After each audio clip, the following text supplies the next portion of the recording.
Hello everyone. In this video, we will talk about reproductive health, which is in class 12th CBSE syllabus, and this video will focus on the part 3, which is infertility and treatment. And generally there is one question in the NIT examination from this part. So what is infertility? The inability to conceive or produce children even after 2 years of unprotected sex is called as infertility. So what is unprotected sex? It is the sex that you have without using any contraceptive method or contraceptive agent. So even after doing unprotected sex for 2 years, if you are not able to conceive and produce children, such a condition is called as infertility. And a large number of couples all over the world, including India, are infertile. And the reasons for this could be many. First could be like a physical problem, like you have some problems. Second can be congenital problems that you take from your parents. Other can be some diseases that you might have which interfere in the process of your proper reproduction. In some cases, people take certain drugs that can affect the body and that does not allow the normal reproductive process to take place. In some cases, it can be physiological or immunological attacks, and sometimes it can be certain psychological issues. So there are a lot of reasons for infertility. However, there are specialized healthcare units, that are called as infertility clinics. They can help in diagnosis and corrective treatment of some of these disorders and enable these couples to have children. So some of these healthcare or infertility clinics can help, some of the patients, and every body is different. So they do a detailed detection and then they are capable of treating some of these infertile patients that can have babies by natural means. However, in cases where such corrections are not possible, the couples could be assisted to have children through certain special techniques that are commonly known as assisted reproductive technologies. And this is the main part of this chapter. So now we will talk about various different assisted reproductive technologies. And the first one is IVF, that is in vitro fertilization and embryo transfer. So what happens in vitro fertilization? As it says in vitro. So in vivo is inside the body. In vitro is in a cell culture. So what happens is that a proper doctor or healthcare professional will take the egg from the female reproductive system, which can be like the wife, and they will take the sperm from the male, and then they will fuse it into a test tube.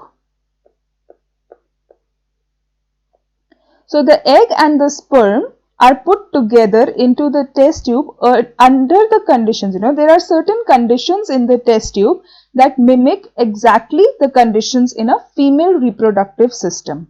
And then within this test tube, the formation of zygote takes place. And then the zygote is allowed to form the embryo. And once the embryo is formed, it is transferred into the uterus of the female reproductive tract. So this is exactly what happens inside the body. Vis-a-vis, the same thing will happen outside the body. That is, there will be fusion of egg and sperm inside a test tube, but the conditions inside the test tube will mimic exactly that of a female reproductive system during a normal pregnancy. And then the zygote will be allowed to develop to form an embryo which will be transferred inside.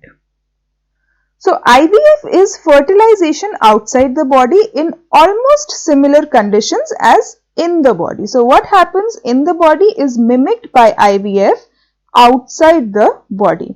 And this is followed by embryo transfer. So here you see that the embryo is transferred by an injection into the uterine cavity of the female reproductive system.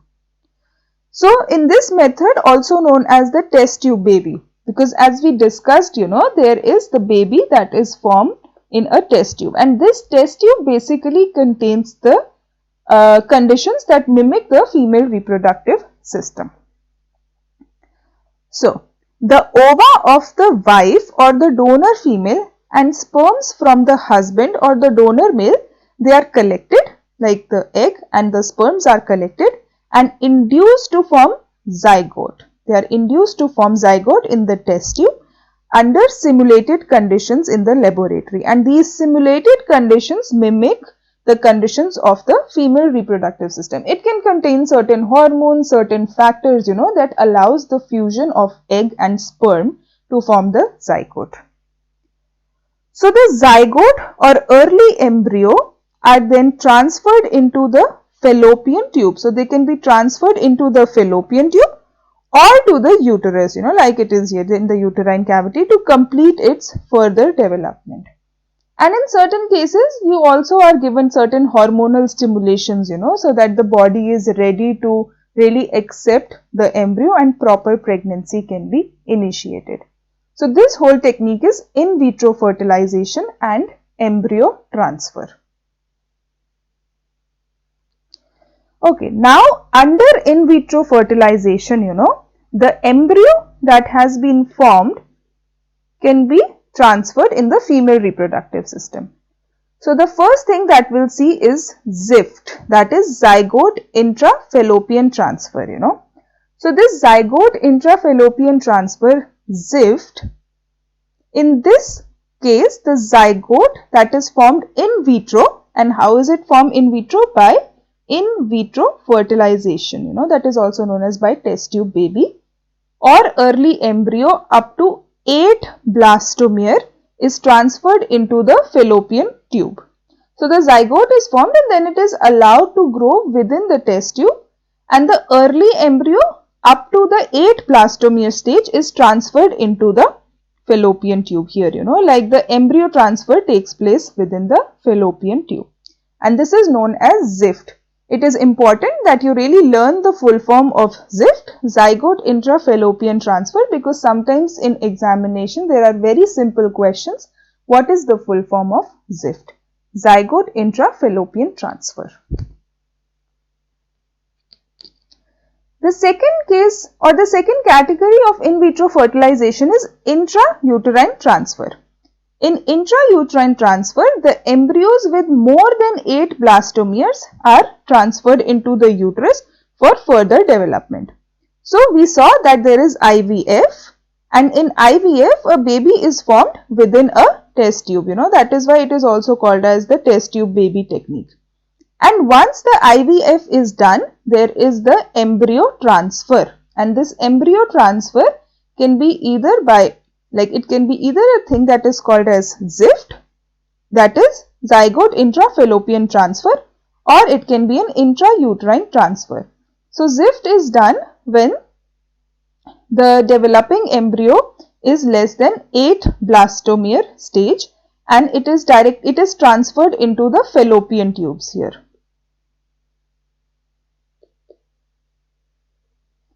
And if it is an intrauterine transfer, it takes place only if the zygote is more than 8 blastomere stage, and here it is directly transferred, into the uterus. So depending on the stage to which the zygote develops, it is transferred either in the fallopian tube or in the uterus.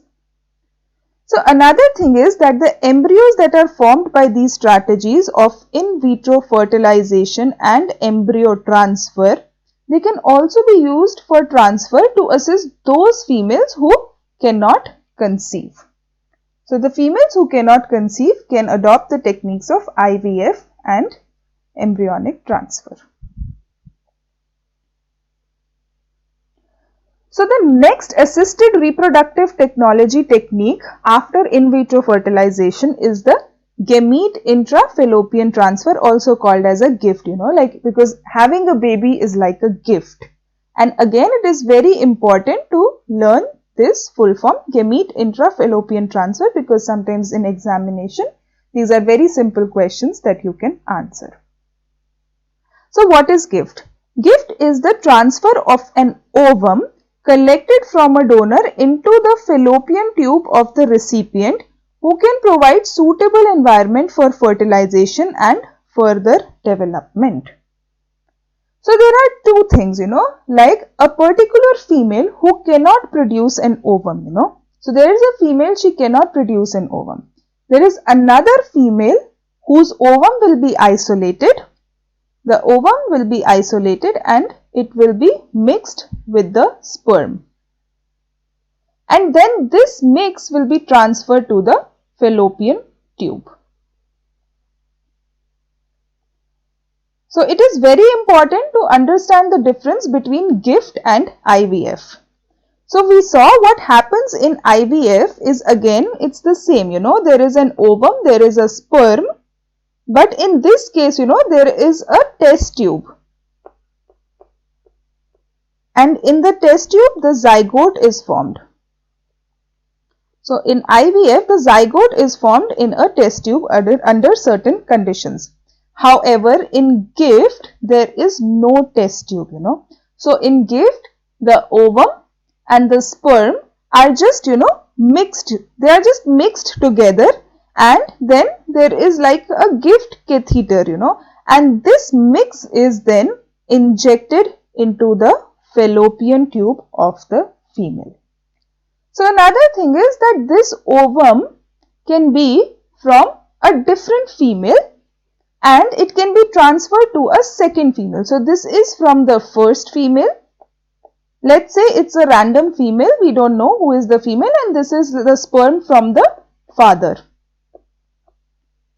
And then all of this is then transferred into a second female, another female, and then this female gets pregnant. So it is basically a gift that the first female gives to the second female who cannot produce her own ova. So it is very important that first thing is that GIFT is different from IVF in the way that in IVF the ovum and sperm, they are formed into a zygote within a test tube. However, in case of gamete intrafallopian transfer, this formation of zygote takes place in the fallopian tube. It does not take place in the test tube. So the fertilization takes place within the fallopian tube. And the second thing is that this ovum can be from a female that is not the actual mother. Let's say the actual mother is not, the actual wife in a couple is not capable of producing her own ovum. So what will happen is that another female who would like to gift this female, she will gift an ovum and will mix it with the sperm of the husband, and then the second female will receive this gift, So you can really remember it in this way, that it is a gift that one female gives to another female so that she can become pregnant. So the third assisted reproductive technology technique is intracytoplasmic sperm injection, also called as ICSI or commonly called as ICSI. And again, it is important that you learn the full form, intracytoplasmic sperm injection. If you understand the concept, it is very easy to learn the full form, and they are very easy questions that you can answer in the examination. So ICSI is another specialized procedure to form an embryo in the laboratory, because it is an assisted reproductive technology technique. And this is a technique in which a sperm is directly injected into the ovum. So here you see, you see an ovum or the egg cell isolated from a female from a female, or the, let's say, the future mother.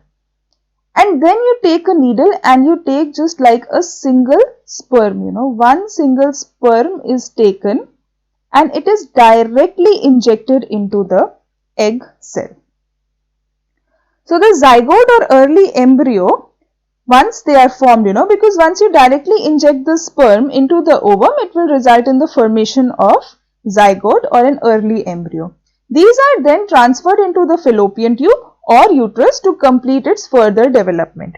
And if we try to recall how this used to happen is that when you transfer a product from the IVF into the fallopian tube, the technique is called as ZIFT. and when it is into the uterus, it is the intrauterine transfer. And this completes, further development. This is intrauterine transfer. So why do we need to perform ICSI, when we have IVF? ICSI is performed in cases where men have very less motile sperms. So sperm motility is one of the very important features that the sperms possess. So sperm motility, will help the sperms to move. However, there can be men, who actually in which the sperms are not motile. So, they are just at one position, and if they are at one position, how will they reach the egg? They cannot reach the egg. So, in such cases, what they do is they take the egg cell and they directly inject the sperm into the egg cell, so that even if it is not motile, it can fertilize and result in the formation of a zygote. So, it is performed in cases where men have very less motile sperms. So, the fourth assisted reproductive technology technique is artificial insemination, and this is a very simple technique compared to what we have discussed before. So, here what you see is that there are certain washed sperms that are directly injected into the uterine cavity, and it is as simple as it looks. So, what you do is you take the sperms from the father, you wash them and directly inject them into the uterus through the vagina, with a catheter. And why do you need to do that? In certain conditions, where the men either does not produce enough sperms, either they have low sperm count, or, there are conditions like erectile dysfunction.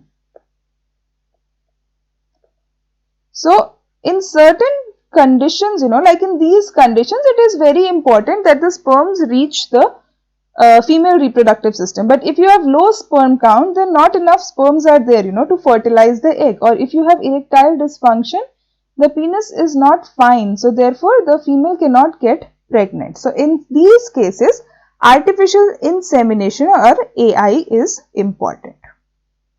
So, it is used for the cases of infertility, which is either due to inability of the male partner to inseminate the female, as we discussed, in case of impotency or erectile dysfunction, or due to very low sperm counts in the ejaculate. Like the ejaculate that the men have from their penis, if there is a very low sperm count, then it is very difficult that the female becomes pregnant, and in such cases people use artificial insemination.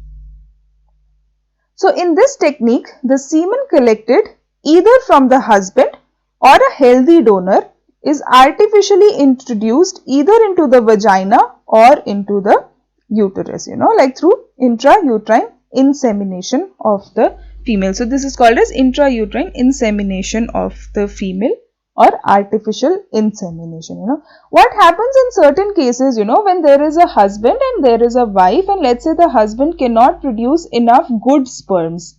Like, of course, concentration is one thing. The other thing is, that it should be good. They should have good motility, and, other things are also there. And the husband is not having good sperms. In such cases, what we can use is a sperm donor. So, a sperm donor can be used, and then, the sperms can be injected into the body of the wife or the woman. So, this technique is artificial insemination. Which brings us to the summary of all the techniques that we have seen. And if you have really followed the presentation, I think you can really recall all these figures, and we start one by one. So, what is this one? So, this is IVF, that is in vitro fertilization, where there is an egg and there is a sperm that is put in the test tube that forms the zygote, develops into the embryo, and there is embryo transfer. And for embryo transfer, it can be either in the fallopian tube, then it is called as ZIFT, zygote intrafallopian transfer, or it can be in the uterus, that is intrauterine transfer. Okay, the next is GIFT. What is the full form of GIFT? Gamete intrafallopian transfer. The difference between IVF and GIFT is that in IVF, it is a test tube baby, That is, the zygote is formed within the test tube. However, in this case, only the egg and sperms are mixed and injected into the fallopian tube. And why is it called as a gift? It is called as a gift because the ovum here, the ovum can be from a woman that is different than the women in which this mixture is being injected. That is, the first woman is giving a gift of her ovum to the second woman in which the mix is there, the mix of sperm and ovum. And therefore, this second female becomes pregnant. And then we saw third. Which one? We saw ICSI, intracytoplasmic sperm injection. In ICSI, it is important that it is important for those couples in which the male partner has low motile sperms. And what they do in this case, they take egg from the wife and they inject directly one sperm into the egg, and then the zygote is formed, which develops into an embryo, and then again, it can be transferred either into the fallopian tube or it can be transferred into the uterus. If it's in the fallopian tube, it is called as ZIFT. If it is in the uterus, it is called as intrauterine transfer. So the difference that is there between IVF and ICSI is that in IVF, you have egg and a lot of sperms, and then there is normal fusion taking place within the test tube. Like the sperm go to the egg and they cause the formation of the zygote. However, in case of ICSI, we really need the presence of a needle to take one sperm that will directly go and inject the egg to form the zygote. And then the final technique that we saw was AI, artificial insemination. So this is generally in cases where the husband has either a low sperm count or there are disorders, like impotency or like erectile dysfunction. So in such cases, it is important that if they want to be parents, they adopt to intrauterine devices. This is another assisted reproductive technology available for them, where the sperms, that can be either from the father or from a donor, they are directly injected into the uterus and then they go and they will fertilize the ovum to form the zygote. So this is the summary, and basically the questions that will be there will be of two types. They can be either match the following. So you have to match like what happens in certain conditions, or they will be very simple question for full forms. So it is very important that you know all the full forms, especially like ZIFT, GIFT and ICSI. So these are very simple questions that you can easily score. And the third can be match again, like which of the following is true or false. So they will give you like 4 different sentences, and then in the end they will say, okay, the first and second are correct or first and third are correct. So if you understand the concept, it will be very easy to answer the questions. Thank you for watching the video.